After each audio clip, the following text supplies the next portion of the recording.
और सबसे बड़ा सवाल, उस अदृश्य आदमी ने अपने काम के लिए आखिर विक्रांत को ही पूछना। अगर विक्रांत उस अदृश्य आदमी की बात मानने से इनकार कर देता है तब क्या होगा? विक्रांत की जिंदगी अब पूर्ण बदल चुकी थी। अब विक्रांत पहले वाला भूखी बिल्ली की तरह जिंदगी जीने वाला विक्रांत नहीं रहा। इस कहानी की शुरुआत ही इतनी धमाकेदार है तो सोचो आने वाले एपिसोड्स कितने लाजवाब होंगे। एक बात तो तय थी, कहानी में होने वाले हैं ऐसे धमाके जिसे सुनकर आपके दिमाग के बंद ताले भी खुल जाएंगे।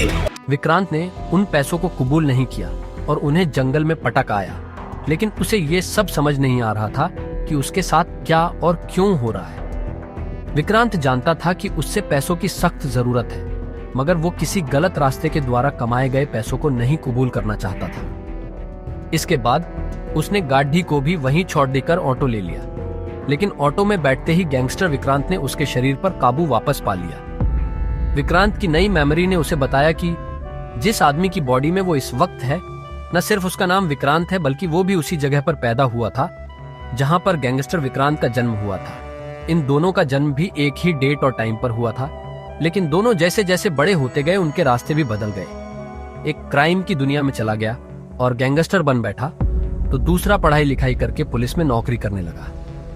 विक्रांत का सिर चकरा गया, वो इस पर विश्वास नहीं कर पा रहा था। ऑटो में बैठे गैंगस्टर विक्रांत ने ऑटो वाले को सीधे उसे किसी पास के बार में ले जाने को कहा।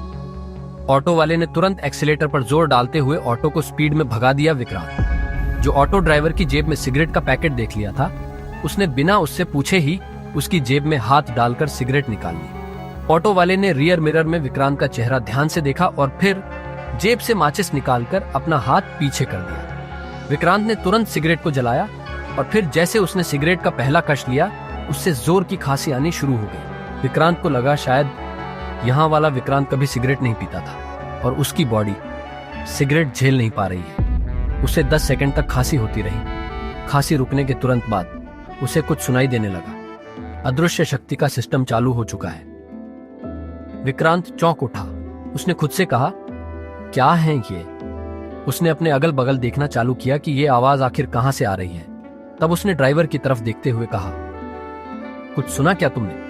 लेकिन ड्राइवर ने ना में सर हिला दिया। अब विक्रांत को एहसास हुआ कि ये आवाज सिर्फ वही सुन सकता है। आज का कोडवर्ड है पहाड़ और झील। पहाड़ के बीच में मौजूद है एक झील जिसे खोजना मुश्किल नहीं। तुम किस्मत वाले हो, तुम्हारी किस्मत खुलने वाली है, आराम से चल। फिर से विक्रांत को ये आवाज सुनाई पड़ी, लेकिन हैरानी की बात यह थी कि उसे ये सब कुछ बिल्कुल समझ नहीं आ रहा था। पहाड़, किस्मत, झील, ये सब क्या चल रहा है? उसका दिमाग उलझने लगा। पहाड़ और झील का क्या मतलब हो सकता था? क्या ये कोई कोडवर्ड था? कहीं ये कोई रहस्यमय शक्ति तो नहीं थी?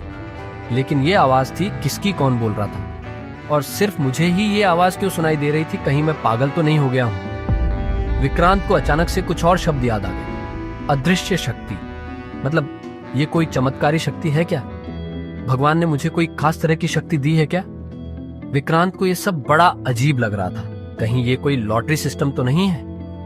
विक्रांत हैरान होकर अदृश्य शक्ति के सिस्टम को समझने की कोशिश कर रहा था, लेकिन इसके बारे में सोचते सोचते उसका दिमाग चकरा गया।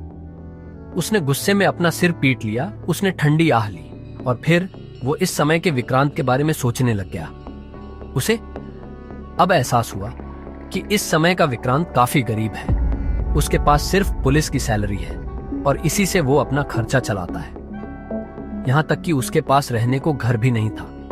वो मुंबई पुलिस के ही डॉर्मेट्री में रहता है और पुलिस स्टेशन के भीतर बनी सब्सिडी वाली कैंटीन में खाना खाता है। उसके बैंक अकाउंट में 1000-2000 रुपए की भी सेविंग नहीं है। फिर वो अपने खुद के बारे, गैंगस्टर विक्रांत के बारे में सोचने लगा। कोई कमी नहीं थी, रहने का ठिकाना भी अच्छा था। रोज शाम को शराब की पार्टी चला करती थी।